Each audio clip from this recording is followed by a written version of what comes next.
Assalamualaikum warahmatullahi wabarakatuh.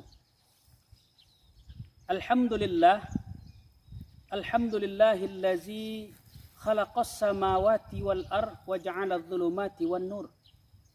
Tsumma allazina kafaru bi rabbihim ya'dilun. Asyhadu an la ilaha illallah wahdahu la syarikalah. Wa asyhadu anna Muhammadan 'abduhu wa rasuluhu la nabiyya ba'da. Amma ba'du. Saudaraku kaum muslimin, sidang jemaah pendengar rahimakumullah. Marilah kita bersyukur kepada Allah Subhanahu wa taala atas segala limpahan rahmat dan hidayahnya kepada kita. Begitu nikmat Allah yang diberikan kepada kita sangatlah banyak. Sehingga ketika kita ingin menghitung nikmat yang diberikan oleh Allah kepada kita, sungguh kita tidak akan mampu untuk menghitung nikmat tersebut. Akan tetapi Allah Subhanahu wa taala memerintahkan kepada kita agar kita mampu untuk mensyukur nikmat yang diberikan kepada kita. La in syakartum la azidannakum wa la in kafartum inna azabi lasyadid. Jika kamu bersyukur akan nikmat yang kuberikan kepadamu, maka nikmat itu akan kutambah, kata Allah. Sekiranya kita kufur dan ingkar akan nikmat yang diberikan oleh Allah tersebut, maka tungguhlah Allah mempunyai azab yang sangat pedih. Kaum muslimin hamba Allah yang berbahagia, oleh karena itu mari kita bersyukur kepada Allah Subhanahu wa taala atas segala limpahan rahmat dan nikmat yang telah diterima oleh kita. Kemudian mari kita berselawat kepada Nabi besar Muhammad sallallahu alaihi wasallam. Allahumma salli ala Muhammad wa ala ali Muhammad kama sallaita ala Ibrahim wa ala ali Ibrahim. Allahumma barik ala Muhammad wa ala ali Muhammad kama barakta ala Ibrahim wa ala ali Ibrahim innaka Hamidum Majid. Nabi Muhammad adalah merupakan uswatun hasanah, contoh suri teladan yang baik bagi kita. Mulai daripada perbuatan Nabi Muhammad sallallahu alaihi wasallam, perkataan Nabi Muhammad sallallahu alaihi wasallam, ketetapan-ketetapan yang ditetapkan oleh Nabi Muhammad sallallahu alaihi wasallam merupakan sebuah kewajiban yang mesti kita ikuti. Sami'na wa ata'na. Kaum muslimin hamba Allah yang berbahagia, pada hari ini adalah hari raya Idul Adha, merupakan hari yang sangat bersejarah sekali bagi kita sebagai umat muslim, sebagai kita umat yang beragama Islam. Ketika kita merayakan hari raya Idul Adha, maka kita ingat akan peristiwa yang sangat besar, peristiwa yang sangat agung, peristiwa yang mesti kita kenang sebagai umat Nabi Muhammad sallallahu alaihi wasallam. Peristiwa tersebut adalah peristiwa pengorbanan yang dilakukan oleh Nabi Ibrahim terhadap putranya Ismail alaihi salam. Kalaulah kita melihat sepintas sejarah tersebut, sangat jelas bagi kita bahwa sesungguhnya Nabi Ibrahim alaihi salam mengedepankan perintah Allah daripada perintah segala-galanya.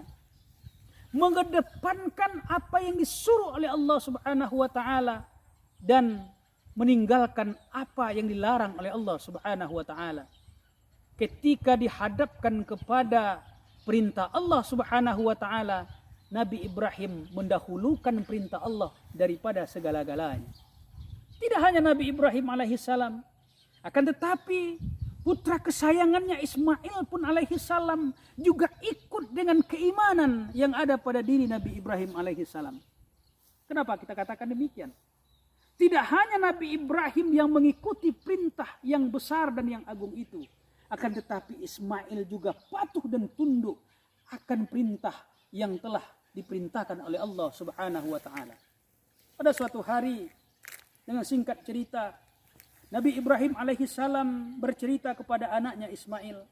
Dalam sebuah ayat dikatakan, "Falamma balagha ma'ahu as-sa'ya qala ya bunayya inni ara fil manam anni azbahuka panzur maza tara. Qala ya abatif almatu maru satajiduni insyaallahu minas sabirin. Tatkala Ismail sampai umurnya dan bisa berusaha dengan Nabi Ibrahim alaihissalam, maka Nabi Ibrahim berkata kepada Ismail, wahai anakku yang kucintai, wahai Ismail anakku, sungguh aku melihat dalam tidurku, aku melihat dalam mimpiku bahwa aku diperintahkan untuk menyembelihmu wahai anakku. Bagaimana pendapatmu wahai anakku yang kucintai? Lalu Nabi Ismail alaihissalam berkata kepada ayahnya, wahai ayahku yang kucintai, sesungguhnya apabila yang engkau perintahkan itu adalah datangnya dari Allah subhanahu wa ta'ala, qala ya abatif alma tu'maru satajiduni insyaallahu minas sabirin. Ismail berkata kepada ayahnya, laksanakanlah wahai ayahku yang kucintai perintah Allah tersebut, insyaallah aku akan mendapatinya dengan penuh kesabaran. Kaum muslimin sidang jemaah pendengar rahimakumullah, dari cerita yang kita dapatkan dalam Al-Quran tersebut dapat kita ambil sebuah kesimpulan bahwa sesungguhnya apabila kita dihadapkan dengan perintah Allah subhanahu wa ta'ala, maka tidak ada jalan lain selain daripada untuk mengikutinya. Kita mesti tunduk kepada Allah subhanahu wa ta'ala dibandingkan tunduk kepada kekuasaan. Kita mesti tunduk kepada Allah subhanahu wa ta'ala dibandingkan dengan tunduk kepada kekayaan. Kita mesti patuh kepada Allah subhanahu wa ta'ala, bersujud kepada Allah subhanahu wa ta'ala dibandingkan dengan sujud kita kepada atasan kita. Karena bagi Allah subhanahu wa ta'ala, tinggi pun kedudukan kita, banyak pun harta kekayaan kita, tinggi pun jabatan kita, tetapi ketika dihadapkan kepada kekuasaan Allah subhanahu wa ta'ala, maka tidak ada seorang pun yang mampu untuk menandingi kekuasaan Allah subhanahu wa ta'ala. Allah subhanahu wa ta'ala telah memberikan kepada kita sebuah sejarah yang sangat agung, sejarah yang sangat besar, yang mesti kita teladani sejarah tersebut. Mari kita lihat ketika Nabi Ibrahim alaihissalam diperintahkan oleh Allah subhanahu wa ta'ala untuk mengorbankan putra kesayangannya sendiri, mengorbankan anak kandungnya sendiri. Siapakah kira-kira hati nuraninya yang tidak tersentuh, yang tidak merasa hiba, yang tidak merasa kasihan ketika melihat anak kandung sendiri harus dikorbankan? Akan tetapi ketika ini adalah perintah Allah subhanahu wa ta'ala, maka kita sebagai hambanya tidak bisa menolak apapun yang diperintahkan oleh Allah subhanahu wa ta'ala. Kita lihat Nabi Ismail alaihissalam. Bagaimana pengorbanan yang dilakukan oleh Nabi Ismail alaihissalam? Hati siapa sebenarnya yang tidak akan sakit dan tidak akan sedih ketika ayah kandung sendiri harus mengorbankan kita sebagai anaknya, anak yang dia besarkan, anak yang dia cintai. Tetapi ketika dihadapkan kepada perintah Allah subhanahu wa ta'ala, kita harus ikut dan tinggalkan segala persoalan-persoalan yang akan membuat hati kita tidak lurus dan ikhlas kepada Allah subhanahu wa ta'ala. Oleh karena itu kaum muslimin hamba Allah yang berbahagia, apa yang mesti kita sombongkan dalam kehidupan ini ketika kita dihadapkan dengan perintah Allah? Harta yang kita miliki hari ini, kekayaan yang kita miliki hari ini, kekuasaan yang kita miliki hari ini, pangkat jabatan yang kita miliki hari ini, semuanya itu akan sirna ketika dihadapkan kepada perintah Allah subhanahu wa ta'ala. Berdasarkan sejarah dari perjuangan pengorbanan Ibrahim dan Ismail alaihissalam tersebut, maka kita mesti berpikir dan mengambil hikmah dari perjuangan tersebut. Apa hikmah yang bisa kita ambil? Bahwa dalam hidup dan kehidupan ini kita butuh pengorbanan. Pengorbanan itu sangatlah penting dalam kehidupan ini. Apapun yang kita perjuangkan dalam hidup dan kehidupan ini, maka tidak akan berhasil ketika kita tidak mampu untuk berkorban.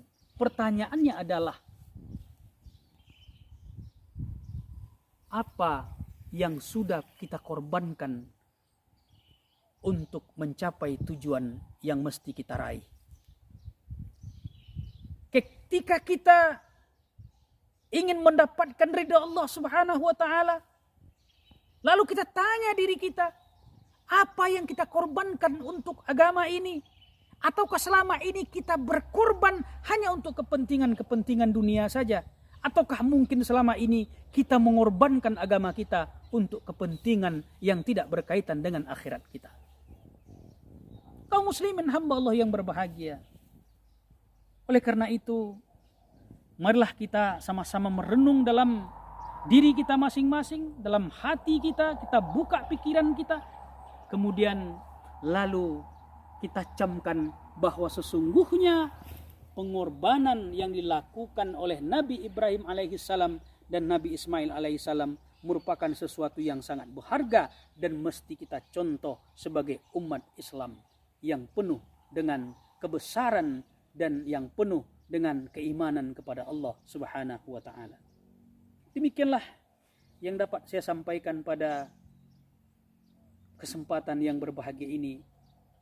Mudah-mudahan dengan apa yang saya sampaikan itu bisa bermanfaat bagi kita semua, terutama bagi saya sendiri yang menyampaikan. Subhanaka Allahumma bihamdika asyhadu an la ilaha illa anta astaghfiruka wa atubu ilaik. Wa sallallahu ala nabiyyina Muhammadin wa ala alihi wa sahbihi wasallam. Assalamualaikum warahmatullahi wabarakatuh.